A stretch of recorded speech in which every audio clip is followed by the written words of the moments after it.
Yeah, well, when you meet like a force of nature and realize what he accomplished in his life, early in his life, it kind of changed a lot in terms of the way music is presented.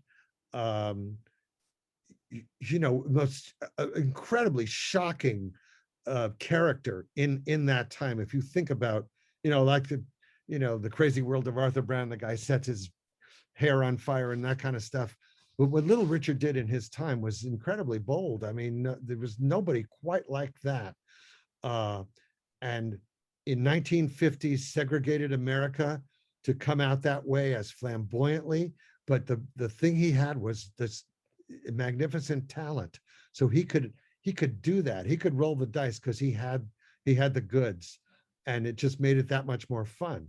The whole idea of being totally wild in rock and roll, just like, okay, hats off to Little Richard.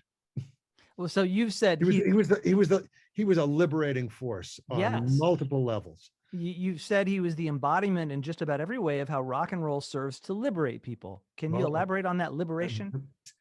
he wasn't confined by the constraints of commercial music. It happened to be commercial, but it was also incredibly wild and libidinous, and like, there's nothing wrong with that, but it was such a break from the 1950s norm. Obviously Elvis was really critical in changing things, uh, but Elvis could play it a little smooth if he had to.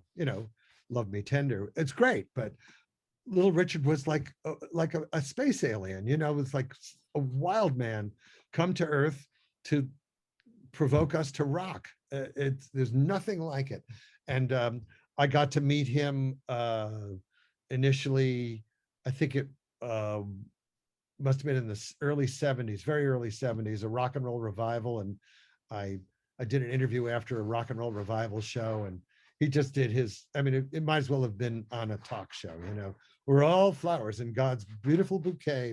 It's like, it's great. His standard speech, I'd take it any day of the week. Did he teach you anything in particular in terms of your Yes, job? yes, he did. We interviewed him for our book, Art and Soul: Black Music Style in America, and he said when I go somewhere, this was in the '50s, I would wear a shirt on stage that the people in that town couldn't buy in that town. And what he was trying to say is, you want to show them something extraordinary, not the commonplace. To be as, to show, literally a showman, to show people something that they wouldn't ordinarily see. They got more for their money than just songs that they liked.